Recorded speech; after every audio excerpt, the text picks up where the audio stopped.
kembali dalam Akhbar Malaysia. Tadi kita dah bercakap soal Lima dan sekarang pun masih dalam mood kemeriahan meraihkan kerancakan Lima 2023 dan kita melihat satu sudut yang lain di sebalik kerancakan MOU dan sebagainya yang ditandatangani di sana.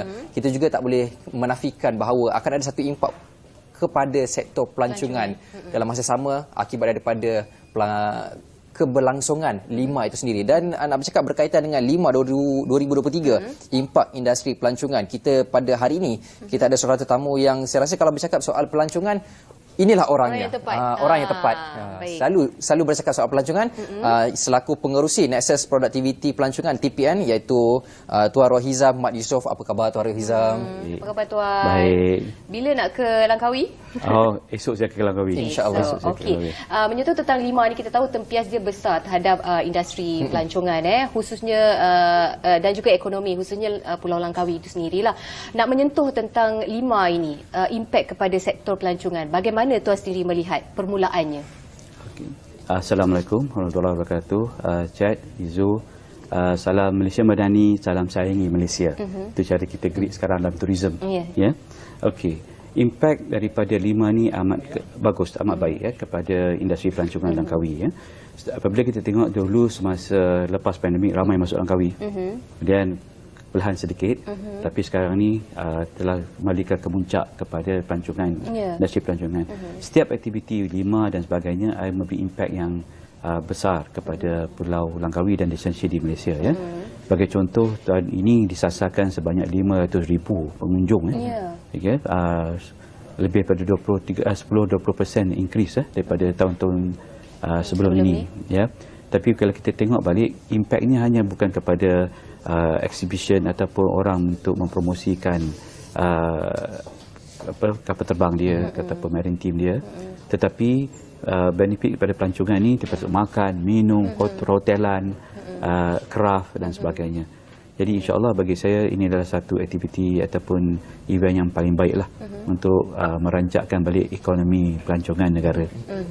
Momentumnya tu dah cukup cantik sekarang ni. Kalau kita melihat daripada awal tahun, kalau kita membaca laporan akhbar media dan sebagainya, awal tahun pergerakan pelancongan ke Langkawi itu agak perlahan dan ada setengah peniaga dan juga pengusaha resort di sana mengadu benda yang sama.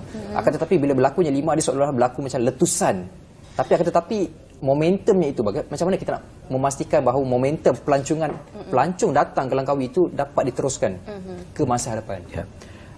Mungkin kita masih ingat isu ikan siakap Langkawi menjadikan, walaupun perkara itu satu kes tapi menjadikan satu isu yang besar kepada destinasi pelancongan mana-mana di Malaysia pun orang kata mahal. Tapi bila kita tengok kembali semasa Lima ni lagi mahal.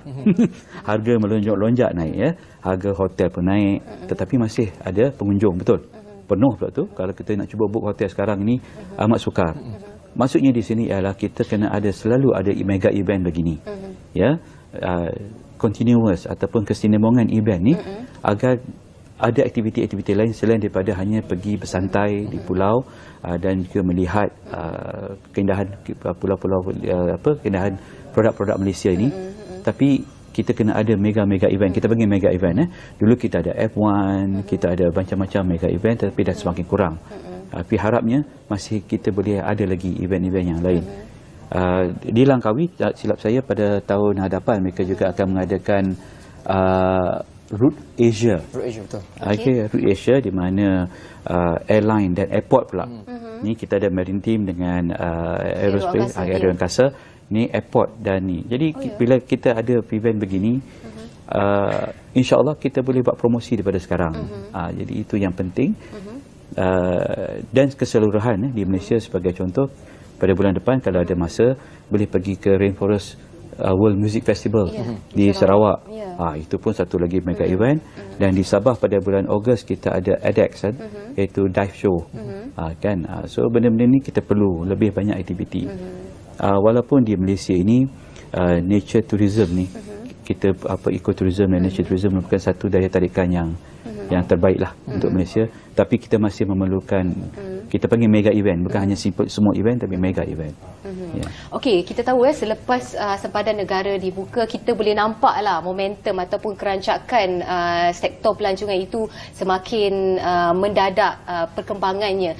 Dan kita tahu banyak juga event-event dari luar ataupun program-program yang datang dari luar diadakan di Malaysia seperti konsert dan sebagainya. Dalam masa yang sama, bukan sahaja sektor pelancongan, malah membantu ekonomi negara. Yang mungkin ada di antara yang kita juga pengunjung di luar tak tahu lagi, antara produk ataupun pasaran pelancongan yang boleh kita terokai lagi dan kita pasarkan menjadi imej Malaysia itu sendiri. Okey. Sebenarnya baru 2 hari lepas saya ada mesyuarat berjumpa dengan World Bank. Okay. Mereka membuat kajian bahawa nature based tourism merupakan salah satu produk yang premium untuk Malaysia. Dan orang sanggup bayar tinggi untuk datang melihat observation dan sebagainya. Tapi sebenarnya kita sudah banyak produk. Yang pentingnya ialah rakyat kita sendiri yang memahami produk untuk kita memasarkan. Kalau you tak tahu produk macam mana kita nak pasarkan, betul tak? Itu yang kita kata kadang-kadang asal daripada rakyat Malaysia sendiri kena memahami apa itu produk-produk daripada pelancongan Malaysia dan bekerjasama. Itu yang kita come up with kempen Saingi Malaysia ini sebagai untuk memahami konsep pelancongan, memasarkan pelancongan, dan juga kita perlu ada kerjasama setiap kementerian. Sebab banyak event ini daripada Kementerian MOT, daripada Kementerian Pelancongan lain, daripada banyak event di mana kita kena perlu letakkan sekali dan kita plan bulan bila yang kita nak invite pelancong ini. Sebagai contoh, dah datang Langkawi ini daripada jauh, ke mana pula mereka boleh pergi? Boleh tak mereka daripada sini pergi ke Sabah, ada event lain? Ada tak daripada Sabah pergi mana pula? Jadi sekarang ni kita belum ada lagi penjadualan untuk tahun-tahun hadapan. Jadi because bila kita tidak begitu, kita akan buat promosi yang last minute. Tak boleh. Mega event ni kita kena promosi setahun, 2 tahun, 3 tahun ke hadapan. Dan kita kena konsisten. Jadi bila orang dah tahu, oh bulan ni memang ada event ni. Saya minat muzik, saya minat maritime. Saya akan datang Langkawi, saya akan pergi ke Sarawak juga. Sebab dah datang jauh-jauh kan. Jadi benda ni kita kena satu perancangan antara semua agensi-agensi dan event management lah. Satu perkara yang agak membimbangkan apabila kita merancang satu perkara berterusan di masa hadapan, continuity dan juga simultaneously pergerakannya tu. Yang membimbangkan adalah apabila berlakunya pertukaran kerajaan, akan ada satu pertukaran tangan. Contohnya perancangan kita untuk 5 tahun akan datang kita dah set, akan tetapi bila berlakunya perubahan tampuk pimpinan, pastinya akan ada yang diganggu sedikit di situ. Jadi daripada pihak pelaksana perancangan itu sendiri, macam mana nak memastikan bahawa perancangan yang dah dibuat tu dapat dilaksanakan tanpa sebarang gangguan? Itulah kepentingannya di mana semua perancangan ini atau event ini adalah berdasarkan kepada industri dan dijanakan oleh industri. Sebab sekarang ni kadang-kadang kita banyak depend kepada kerajaan juga. Betul. Jadi kalau boleh biarlah industri lead menerajui setiap event ini. Jadi pelingkaran kerajaan pun, sebab benda ini melibatkan ekonomi negara, walaupun ekonomi syarikat dan ekonomi negara. Jadi kita akan cuba teruskan. Banyak event-event yang mana organize oleh industri sendiri, dia akan berjalan. Walaupun pertukaran politik itu yang kita katakan daripada Nexus ini kita nampak ialah kita ingin menggalakkan banyak lagi event yang dijanakan oleh penggiat industri sendiri. Dan kena fahami juga bahawa industri pelancongan ini satu industri yang boleh membantu kita daripada B40 ke M40 keluar daripada permasalahan ekonomi. Sebab pelancongan ini membantu daripada makcik jual nasi lemak yang sebawah-bawahnya sehingga ke airline, sehingga ke aerospace. Semua ini melibatkan pelancongan. Jadi bila kita melihat semula, setengah negara itu dia punya ekonomi sebesar ialah agriculture.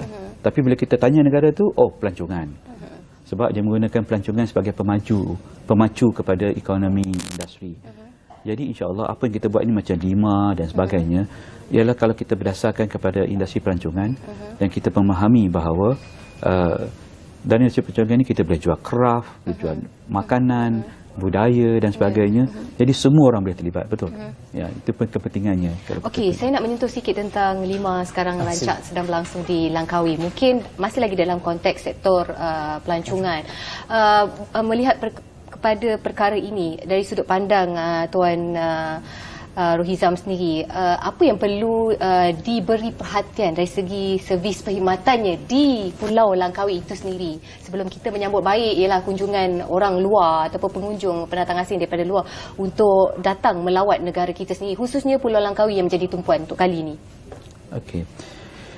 Kita perlu tingkatkan semula servis. Ya, servis sektor kita, di mana kadang-kadang masih ada lagi orang komplain, ya. Okay, kebersihan yang paling asas, kebersihan kita, kemudian kita punya fasiliti-fasiliti yang belum mencapai tahap international. Ya. Jadi apabila kita ingin menganjurkan sebarang event international ini, kita perlu melihat bahawa fasiliti-fasiliti ini yang sedia ada ini telah mencapai tahap yang terbaik, dan kita tak boleh kata dah cantik. Kita kena always tingkatkan. Sebab sekarang ni kalau kita pergi melawat international event, mereka selalu meningkatkan servis, quality, facility, upgrade, never stop. Kita ni bila dah cantik kita dah stop, tak boleh. Okay, contoh sekarang ni ramai yang melihat bagaimana kita mengamalkan SDG, Sustainable Development Goal, kemampanan dan energy efficiency, waste management. Kadang kita jalan tengok tempat cantik tapi masih ada sampah berkeliaran, everywhere, kan. So benda ni ialah benda yang kita perlu lihat, bukan hanya daripada infrastruktur, daripada kerohanian, daripada kita punya pemahaman dan juga pemasaran kita itu, ya. Jadi itu yang penting dalam industri. Skopnya itu perlu inklusif, merangkumi luaran dan juga individu itu sendiri. Disebabkan kekangan masa, sebenarnya banyak lagi kita nak bincangkan, tapi disebabkan kekangan masa, kita ucapkan terima kasih kepada Tuan Rohizam atas perkongsian kita mengenai 5 2023 impak industri pelancongan. Masa yang diberi sangat tak cukup sebenarnya, tapi insyaAllah kita akan cuba bawakan di masa depan berkaitan dengan pelancongan juga.